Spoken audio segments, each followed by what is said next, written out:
ಹಿಂದುತ್ವಕವಾಗಿ ಗಲಾಟೆ ಮಾಡಿದವರು ಜೈಲಿಗೆ ಹೋಗಿ ಎಷ್ಟೋ ದಿವಸ ಕೂತು ಆ ಜೈಲಲ್ಲಿ ಇರುವಾಗ ನನ್ನ ಮಗನನ್ನು ಕೂಡ ನಾನು ಕಳ್ಕೊಂಡೆ, ನಾನು ಮಾಡಿದ ಕರ್ಮಕ್ಕೆ ನಾನು ಅನುಭವಿಸೂ ಬಿಟ್ಟೆ, ಇವತ್ತು ಯಾರೂ ಕೂಡ ನನ್ನ ಜೊತೆ ಇಲ್ಲ ಅಂತ ಪ್ರವೀಣ್ ವಾಲ್ಗೆ ಹೇಳ್ತಾರೆ. ನೀವು ಧರ್ಮದ ಹೆಸರಿನಲ್ಲಿ ಯಾರನ್ನು ಜೈಲಿಗೆ ಕಳಿಸಿದವರು, ಜೈಲಿಂದ ಅವರ ಅಡ್ವೊಕೇಟ್ ಫೀಸ್ ಕೊಡಲಿಕ್ಕೆ ಇಲ್ಲದವರು, 7-8 ವರ್ಷ ಜೈಲಲ್ಲಿ ಕೊಳೆತವರು ಹೆಣದ ಮೇಲೆ ರಾಜಕೀಯ ಮಾಡ್ತಾರೆ. ಅವರನ್ನು ತಿರಸ್ಕರಿಸಿ ಇವ್ರು ಹೇಳ್ತಾರಲ್ಲ, ಇವರು ರಾಜಕೀಯ ಮಾಡೋದನ್ನು ಯಾವತ್ತಿಂದ ನಾನು ನೋಡಿದ್ದೀನಿ. ರಾಜಕೀಯ ಮಾಡಿ ಸ್ವಾಮಿ.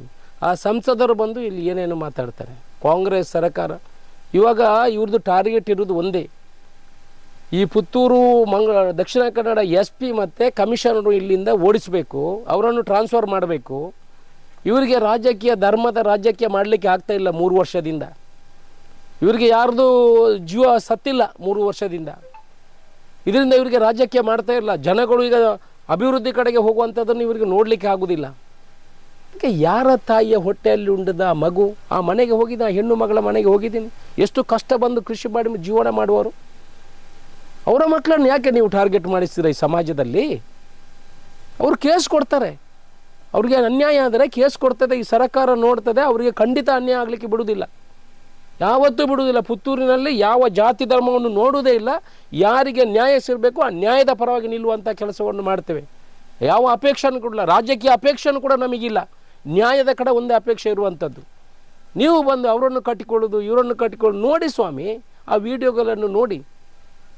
ಅಂಥ ಇನ್ಸಿಡೆಂಟ್ಗಳಾದರೆ ಯಾರನ್ನು ಬಿಡುವ ಪ್ರಶ್ನೆಗಳೇ ಇಲ್ಲ. ಅದು ನಮ್ಮ ಕಾಂಗ್ರೆಸ್ ಪಕ್ಷ ಇರಲಿ, ಇನ್ನೊಂದು ಪಕ್ಷ ಇರಲಿ, ಅವರ ಮೇಲೆ ಕಠಿಣ ಕ್ರಮವನ್ನು ತಗೊಳ್ಳುವಂಥ ಕೆಲಸವನ್ನು ನಾವು ಮಾಡ್ತೇವೆ. ಹೆಣದ ಮೇಲೆ ರಾಜಕೀಯ ಮಾಡಲಿಕ್ಕೆ ನೋಡಬೇಡಿ, ಅಭಿವೃದ್ಧಿ ಮೇಲೆ ರಾಜಕೀಯವನ್ನು ಮಾಡಿ. ಯಾಕೆ ಬಂದು ಏನೇನು ಮಾಡ್ತೀರಾ, ಏನೇನು ಹೇಳ್ತೀರಾ, ಏಕೆ ಜನಗಳನ್ನು ತಪ್ಪು ದಾರಿಗೆ ತಿಳಿತೀರಾ? ಇನ್ನು ಚುನಾವಣೆ ಬಂತಲ್ಲ, ಇನ್ನು 2 ವರ್ಷ ಇರುವುದು ಇವರಿಗೆ. ಹಾಗೆ ಯಾರಾದರೂ ಒಂದು ಜೀವ ಹೋದರೆ ಮತ್ತು ಇವರು ಬರೋದಿಲ್ಲ. ಆ ಪ್ರವೀಣ್ ವಾಲ್ಗೆ ಅಂತ ಒಬ್ಬರು ಇದ್ದಾರೆ, ನೀವು ಇನ್ಸ್ಟಾಗ್ರಾಮಲ್ಲಿ ಎಲ್ಲ ನೋಡಿರ್ಬೋದು. ಮೊನ್ನೆ ಓಪನ್ ಆಗಿ ಡಿಸ್ಕಷನ್ ಮಾಡಿದ್ದಾರೆ. ಹಿಂದೆ ಹಿಂದುತ್ವಕವಾಗಿ ಗಲಾಟೆ ಮಾಡಿದವರು ಜೈಲಿಗೆ ಹೋಗಿ ಎಷ್ಟೋ ದಿವಸ ಕೂತು ಆ ಜೈಲಲ್ಲಿ ಇರುವಾಗ ನನ್ನ ಮಗನನ್ನು ಕೂಡ ನಾನು ಕಳ್ಕೊಂಡೆ, ನಾನು ಮಾಡಿದ ಕರ್ಮಕ್ಕೆ ನಾನು ಅನುಭವಿಸೂ ಬಿಟ್ಟೆ, ಇವತ್ತು ಯಾರೂ ಕೂಡ ನನ್ನ ಜೊತೆ ಇಲ್ಲ ಅಂತ ಪ್ರವೀಣ್ ವಾಲ್ಗೆ ಹೇಳ್ತಾರೆ. ಇಂಥ 100, 10, 25 ಇನ್ಸಿಡೆಂಟ್ಗಳು ನನ್ನ ಹತ್ರ ಇದೆ ಸ್ವಾಮಿ. ನೀವು ಧರ್ಮದ ಹೆಸರಿನಲ್ಲಿ ಯಾರನ್ನು ಜೈಲಿಗೆ ಕಳಿಸಿದವರು, ಜೈಲಿಂದ ಅವರ ಅಡ್ವೊಕೇಟ್ ಫೀಸ್ ಕೊಡಲಿಕ್ಕೆ ಇಲ್ಲದವರು, 7-8 ವರ್ಷ ಜೈಲಲ್ಲಿ ಕೊಳೆತವರು ಇಲ್ವಾ? ಇದ್ದೀರಾ? ನಾನು ಯುವಕರಿಗೆ ಹೇಳುವಂಥದ್ದು, ಕಾಂಗ್ರೆಸ್ ಆಗಲಿ BJP ಆಗಲಿ, ಯಾರು ಹೆಣದ ಮೇಲೆ ರಾಜಕೀಯ ಮಾಡ್ತಾರೆ ಅವರನ್ನು ತಿರಸ್ಕರಿಸಿ. ಈ ದಕ್ಷಿಣ ಕನ್ನಡ ಉಡುಪಿ ಜಿಲ್ಲೆಯವರಿಗೆ ನಾನು ಮಾಧ್ಯಮದ ಮುಖಾಂತರ ತಿಳಿಸುವಂಥದ್ದು, ಧರ್ಮದ ಮೇಲೆ ಯಾರು ರಾಜಕೀಯ ಮಾಡ್ತಾರೆ, ಹೆಣದ ಮೇಲೆ ಯಾರು ರಾಜಕೀಯ ಮಾಡ್ತಾರೆ ಅವರನ್ನು ತಿರಸ್ಕರಿಸಿ, ಅವರಿಗೆ ಶಿಕ್ಷೆ ಕೊಡುವಂಥ ಕೆಲಸಗಳನ್ನು ಮಾಡಬೇಕು ಹೊರತು ಈ ಥರ ಒಬ್ಬರೊಬ್ಬರನ್ನು ತಾಗಿಸಿ ಹಾಕಿ ಮಾಡುವಂಥ ಕೆಲಸಗಳನ್ನು ಯಾವ ರಾಜಕೀಯ ಪಕ್ಷದವರು ಮಾಡಬಾರ್ದು, ಯಾರು ಮಾಡಬಾರ್ದು, ಒಳ್ಳೆಯದಲ್ಲ. ನಾವು ಅಭಿವೃದ್ಧಿ ಮೇಲೆ ಹೋಗಿ, ನಾವು ಆಯಿತು ಅಭಿವೃದ್ಧಿ ಚಿಂತನೆ ಹೋಗಿ, ಆಯಿತು ಅನ್ಯಾಯ ಆಗಿದ್ರೆ ಕಂಪ್ಲೇಂಟ್ ಕೊಡಲಿ, ನಾವು ನ್ಯಾಯ ಕೊಡ್ತೇವೆ, ನಾವು ಇದ್ದೇವೆ. ಇವರು ಶಾಸಕರ ಹೆಸರಲ್ಲಿ ಹೇಳ್ತೀರಲ್ಲ, ನಾವು ಏನು ತಪ್ಪು ಮಾಡಿದ್ದೇವೆ? ನಾವೇನಾದ್ರು ತಪ್ಪು ಮಾಡಿದ್ದೀವ? ನಾವೇನಾದರೂ ಫೋನ್ ಮಾಡಿ ಅವರ ಮೇಲೆ ಕೇಸ್ ಮಾಡಿ ಅಂತ ಹೇಳಿದೀವ?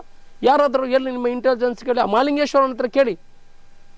ನಾನು ಅವರ ಈ 2 ಕೇಸಿನ ಬಗ್ಗೆ ನಾನೇನಾದರೂ ಅವರಿಗೆ ಯಾರಿಗಾದರೂ ಸಹ, ಇವರು ಫೋನ್ ನನಗೆ ಮಾಡಿಲ್ಲ, ಹುಡುಗಿ ಕಡೆಯವರು ಮಾಡಿಲ್ಲ, ಹುಡುಗನ ಕಡೆಯವರು ಮಾಡಿಲ್ಲ. ನಾನೇನಾದರೂ ತಪ್ಪು ಮಾಡಿದರೆ ಅದಕ್ಕೆ ಬರೋ ಕೇಸ್ ಕೊಟ್ಟಿದ್ರೆ ನನಗೆ ಮಾಲಿಂಗೇಶ್ವರ ಶಿಕ್ಷೆ ಕೊಡ್ತಾನೆ. ನೀವು ಏನಾದರೂ ತಪ್ಪು ಮಾಡಿ ಈ ಥರ ಯಾರ ಜೀವವನ್ನು ತೆಗಿಲಿಕ್ಕೆ ನೀವು ಪ್ರಯತ್ನ ಪಟ್ಟರೆ ನಿಮ್ಮ ರಾಜಕೀಯ ಜೀವನವನ್ನು ಆ ಮಾಲಿಂಗೇಶ್ವರ ಅಂತ್ಯ ಮಾಡ್ತಾನೆ. ಎಷ್ಟೋ ಜನ ಹೆಣದ ಮೇಲೆ ರಾಜಕೀಯ ಮಾಡಿದವರು ಅಂಗಡಿ ಬಂದ್ ಮಾಡಿದ್ದಾರೆ, ತಿಳ್ಕೊಳ್ಳಿ. ಅಂಗಡಿ ಬಂದಾಗಿದೆ, ಯಾರು ಮೇಲೆ ಬಂದಿಲ್ಲ. ದಯಮಾಡಿ ಆ ಕುಟುಂಬದ ಮೇಲೆ ನೀವು ರಾಜಕೀಯ ಪ್ರಭಾವವನ್ನು ಮಾಡುವುದನ್ನು ಬಿಡಿ, ಅಭಿವೃದ್ಧಿಯನ್ನು ಮಾಡಿ. ಇಬ್ಬರೂ ಕೂಡ ಅವರ ಹತ್ರ ವಿಚಾರಗಳನ್ನು ತಿಳಿಸಿದ್ದೇನೆ, ಅವರು ಅದನ್ನು ಅವರ ರೀತಿಯಲ್ಲಿ ಕಾನೂನು ಕಡೆ ತಗೊಳ್ತಾರೆ. SP ಅವರ ಮೇಲೆ ನೀವು ಅಪವಾದ ಮಾಡ್ತೀರಿ. ಇವತ್ತು 3 ವರ್ಷದಲ್ಲಿ ದಕ್ಷಿಣ ಕನ್ನಡ SP ಮತ್ತು ಕಮಿಷನರ್ ಒಳ್ಳೆಯ ಅಧಿಕಾರಿಗಳನ್ನು ಹಾಕುವ ಮುಖಾಂತರ ಒಳ್ಳೆಯ ಯಾವುದೇ ಕೋಮುಗಳ ಬಳಿಗೆ ಅವಕಾಶ ಇಲ್ಲ. ಇವತ್ತು ಮೊನ್ನೆ ಕೂಡ ನನ್ನ ಹತ್ರ ಸಂಘಟನೆಯ ಕೆಲವು ಹುಡುಗರು ಬಂದು ನನ್ನ ಹತ್ರ ಹೇಳಿದ್ದಾರೆ, ನಮಗೆ ಸಾಕಾಗಿದೆ, ನಮ್ಮ ಮೇಲೆ ಇನ್ನು ಯಾವುದೇ ಕಾನೂನನ್ನು ಹೇರುವಂಥ ಕೆಲಸವನ್ನು ಮಾಡಬೇಡಿ, ನಾವು ಇನ್ನು ಯಾವುದಕ್ಕೂ ಇಲ್ಲ, ನಾವು ಏನಾದರೂ ವಿರೋಧ ಹೋಗಿದ್ರೆ ಬಿ ಜೆ ಪಿಯವರ ಮೇಲೆ ವಿರೋಧ ಹೋಗ್ತೀವಿ ಅಶೋಕಣ್ಣ ಅಂತ ನನ್ನ ಹತ್ರ ಹೇಳಿದವರಿದ್ದಾರೆ. ಮುಂದಿನ ದಿವಸದಲ್ಲಿ ಬಾಯಿ ಬಿಡಬೇಕಾಗ್ತದೆ, ತಿಳ್ಕೊಳ್ಳಿ. ನೀವು ಬೇರೆಯವರ ಮಕ್ಕಳನ್ನು ಉಪಯೋಗ ಮಾಡಿದ್ದು ಸಾಕಾಗಿದೆ. ಬೇರೆಯವರ ಮಕ್ಕಳನ್ನು ಜೈಲಿಗೆ ಕಳಿಸಿದ್ದು, ಬೇರೆಯವರ ಮಕ್ಕಳನ್ನು ಕೊಂದದ್ದು. ನಿಮ್ಮ ಮಕ್ಕಳು ಇದ್ದಾರ ಸ್ವಾಮಿ ಒಬ್ಬನಾದರೂ? ನೀವೆಲ್ಲ ಪದಾಧಿಕಾರಿಗಳು ಇದ್ದೀರಲ್ಲ, ನಿಮ್ಮ ಮಕ್ಕಳು MBBS ಕಲಿತಾ ಇಲ್ವಾ? ನಿಮ್ಮ ಮಕ್ಕಳು ಡಬಲ್ ಡಿಗ್ರಿ ಮಾಡ್ತಾ ಇಲ್ವಾ? ನನ್ನ ಮಕ್ಕಳು MBBS ಕಲಿತಾರೆ, ಡಬಲ್ ಡಿಗ್ರಿ ಮಾಡ್ತಾರೆ.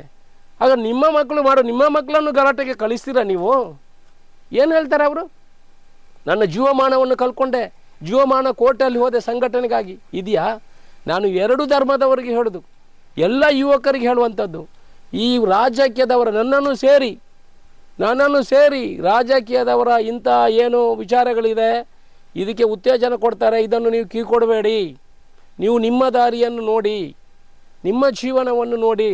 ಕಾನೂನು ಅದರ ಕ್ರಮವನ್ನು ತಗೊಳ್ತದೆ. ಅಂಥ ಕಾನೂನಲ್ಲಿ ನಿಮಗೆ ಅಂಥ ಅನ್ಯಾಯ ಆದರೆ ಅದಕ್ಕೆ ನಾವು ನ್ಯಾಯ ಕೊಡುವಂಥ ಕೆಲಸ ಈ ಸರ್ಕಾರ ಮಾಡ್ತದೆ, ನಾವೆಲ್ಲ ಸೇರಿ ಮಾಡ್ತೇವೆ. ನಾವು ಯಾವ ಧರ್ಮದ ಪರವಾಗಿಯೂ ಇಲ್ಲ, ಯಾರಿಗೆ ನ್ಯಾಯ ಕೊಡಬೇಕೋ ಆ ನ್ಯಾಯ ಕೊಡುವಂಥ ಕೆಲಸವನ್ನು ಮಾಡ್ತೇವೆ. ಆದರೆ ರಾಜಕೀಯ ಪಕ್ಷಗಳು ದಯಮಾಡಿ ಹೆಣದ ಮೇಲೆ ರಾಜಕೀಯ ಮಾಡೋದನ್ನು ನಿಲ್ಲಿಸಿ ಸ್ವಾಮಿ ಅಂತ ನಾನು ವಿನಂತಿ ಮಾಡ್ಕೊಳ್ತೀನಿ.